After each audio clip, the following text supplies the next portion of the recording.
I am a 25 years old male on a lakeside property that was legally and officially given to me by my parents.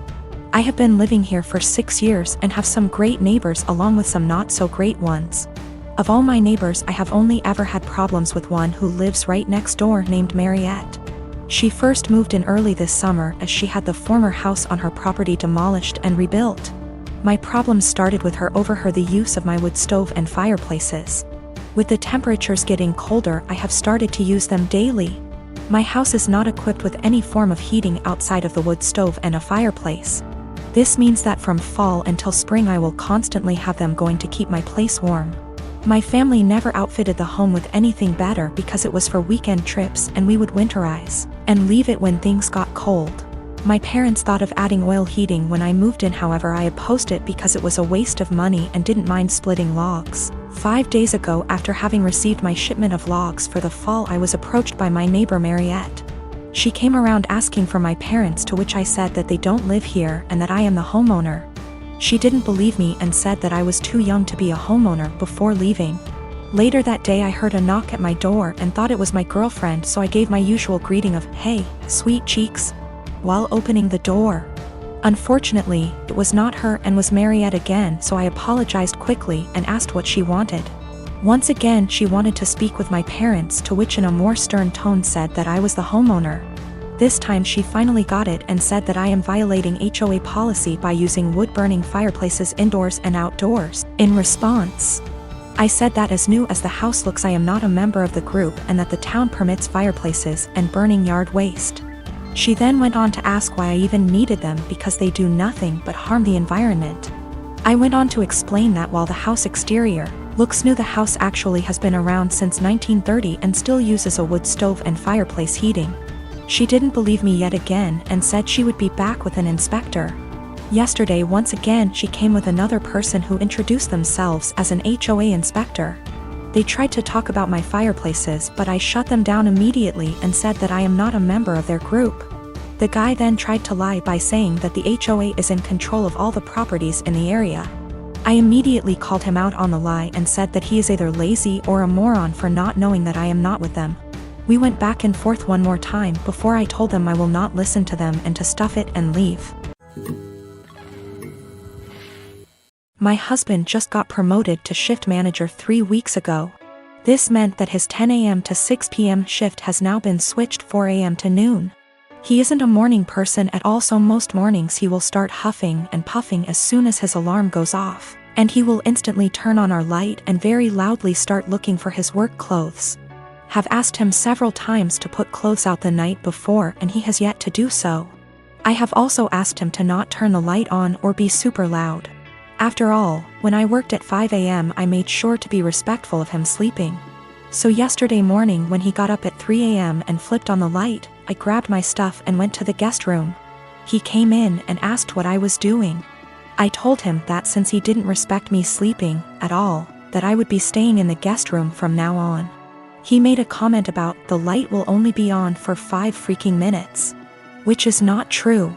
He turns the light on, finds himself clothes, and then goes to take a shower without turning the light off.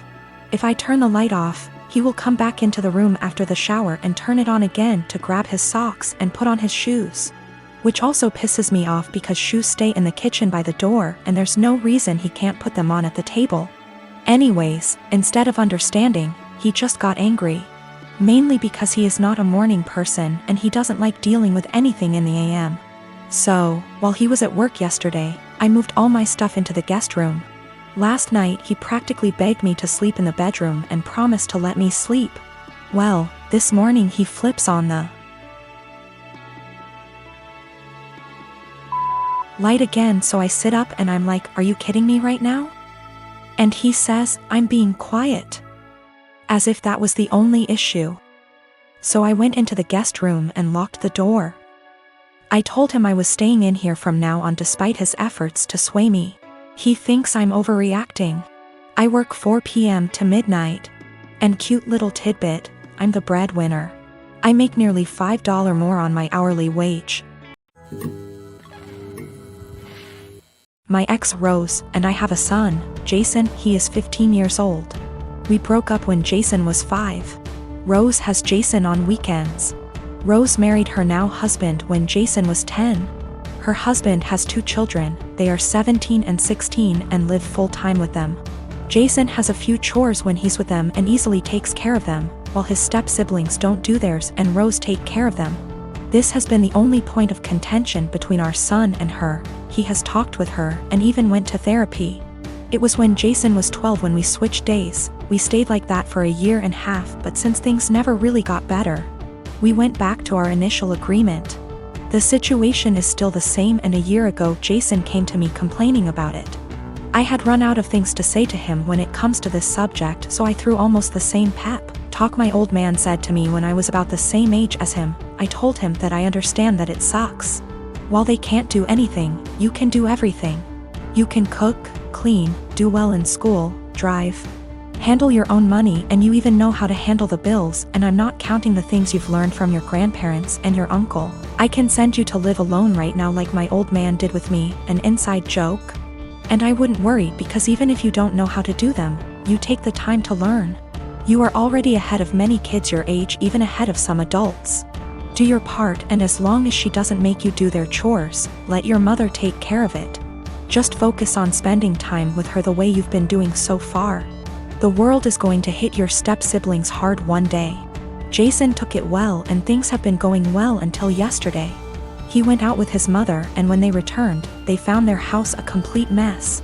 I don't know what they did, but it was bad enough that Rose snapped and finally forced them to clean the house.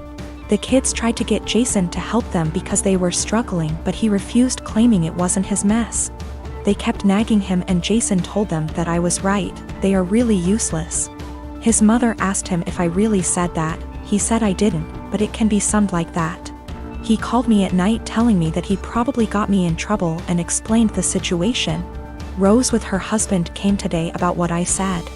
I told them that I never called them useless and explained what I said. But useless never leave their minds, and told me I'm an asshole and to stay out of their business. Rose and her husband comments were more about her kids, who I don't care, but when it comes to my son, of course I will. Jason wasn't standing there looking smug and calling them useless. He was in his room minding his business. The constant nagging and his mother's inability to stop them make him snap. That's when he called them useless. He knows he should ignore them or be more tactful, but I get it, his patience has limits just like everyone else. He apologized to his step-siblings before he came back to my house yesterday. He also apologized to me for kinda throwing me under the bus, but I told him it was unnecessary, everything cool between us. Why did he keep going to his mother? He wanted. Last year he was on the fence about going back, but after our talk, he finally accepted that his mother wasn't going to change, and he decided to work around that because he still wanted a relationship with her. Their relationship actually got better, but after what happened, their relationship is going to change. We have to wait if it is for better or for worse. Him and I talked, and he's still thinking about what to do, but he says that he'll probably do what he had planned last year. He will spend time with her but will not go to her house anymore. He's taking a few days to let things settle down, and then he'll let his mother know. She is not going to like it, but alas, she's not in a position to demand or ask. I am 33 female. Don't think I'm in the wrong here, but the way my neighbors reacted to me has me second-guessing myself. A few days ago I woke up at 8:30 a.m. and was about to let my large dogs out into my fenced backyard.